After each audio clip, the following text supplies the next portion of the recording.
బాగి, ఆరుపాప, రాజుగారు ముగ్గురు స్కూల్ కాంపౌండ్‌లో నిలబడి మాట్లాడుకుంటూ ఉంటే, అప్పుడే అమర్ వాళ్ళు ఫ్యామిలీ మొత్తం కూడా మనోహరు పిల్లలతో సహా లోపలికి వస్తూ ఉంటారు. అయ్యో! అమరేంద్ర సార్ వాళ్ళు ఇక్కడికి వస్తున్నారే! ఇప్పుడు మేడం గారిని సారు అస్సలు చూడకూడదు కదా!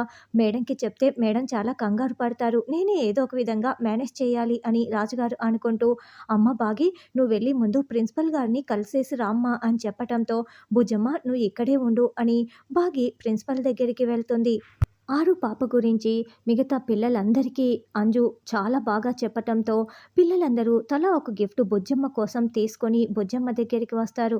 "అదిగో బుజ్జమ్మ" అని అంజు చూపిస్తూ ఉండటంతో, "ఓహ్! బుజ్జమ్మ ఈ పాపేనా?" అంటూ మిగతా అందరు పిల్లలు పరుగులు పెడుతూ ఆరు పాప దగ్గరికి వస్తారు.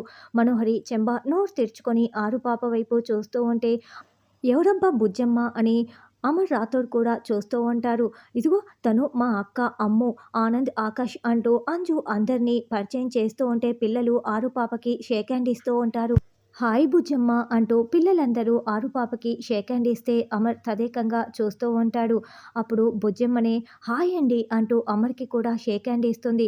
ఆరు పాప చెయ్యి పట్టుకోగానే అమర్ చిన్నప్పుడు ఆరు పాపని గుర్తు చేసుకుంటూ ఉంటాడు. బుజ్జమ్మ, అప్పుడప్పుడు నువ్వు మా ఇంటికి వస్తూ ఉండాలి అని ఆనంద్ చెప్పటంతో, నేను మా అమ్మని అడిగి చెప్తా, మా అమ్మ కూడా ఇక్కడికి వచ్చింది అని ఆరు పాప చెప్పటంతో మనోహరి, రాజుగారు చాలా చాలా కంగారు పడుతూ ఉంటారు. బాగి ఇంకా ప్రిన్సిపల్ని కలవడం కోసం వెళ్తూ ఉంటుంది. అమర్ వాళ్ళందరూ కూడా లోపలికి వస్తూ ఉంటారు. బాగి ఒకవైపు నుంచి వస్తూ ఉంటే అమర్ వాళ్ళు వేరొక వైపు నుంచి వస్తూ ఉంటారు. అయ్యయ్యో! మేడం గారు అమర్ సార్ గారికి ఎదురుగానే వస్తున్నారే! ఇప్పుడు ఒకరికి ఒకరు చూసుకుంటే ఇంకేమైనా ఉందా?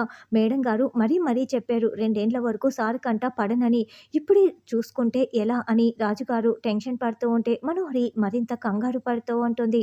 మరి ఎదురెదురుగా వస్తున్న అమర్, బాగి ఒకరిని ఒకరు ఇప్పుడే చూసుకోనున్నారా? లేకుంటే ఇప్పుడంతా చూసుకోరా? అన్నది రానున్న ఎపిసోడ్‌లో తెలుసుకుందాం.